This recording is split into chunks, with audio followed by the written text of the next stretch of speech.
I've come to talk to you about addiction, the power of addiction, but also addiction to power. Now, as a medical doctor, I work in Vancouver, Canada, and I've worked with some very, very addicted people. People who use heroin, they inject cocaine, they drink alcohol, crystal meth, and every drug known to man. And these people suffer. If the success of a doctor is to be measured by how long his patients live, then I'm a failure, because my patients die very young, relatively speaking. They die of HIV, they die of hepatitis C, they die of infections of their heart valves, they die of infections of their brains, of their spine, of their hearts, of their bloodstream. They die of suicide, of overdose, of violence, of accidental deaths.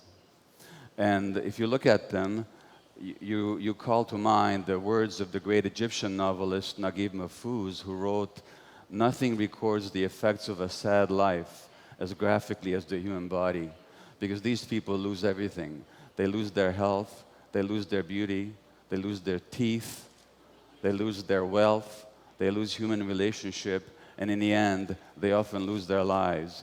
And yet nothing shakes them from their addiction. Nothing can force them to give up their addiction. The addictions are powerful, and the question is why? And as one of my patients said to me, "I'm not afraid of dying," he said, "I'm more afraid of living." And the question we have to ask is, why are people afraid of life?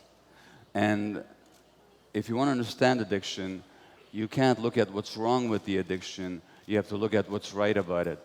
In other words, what is the person getting from the addiction? What are they getting that otherwise they don't have? And what addicts get are relief from pain. What they get is a sense of peace, a sense of control, a sense of calmness, very, very temporarily. And the question is, why are these qualities missing from their lives? What happened to them?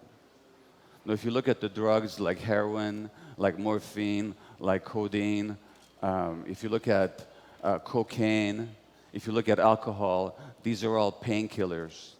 One way or another, they all soothe pain. And that's what the real question in addiction is, not why the addiction, but why the pain. Now, I just finished reading the biography of Keith Richards, the guitarist for the Rolling Stones.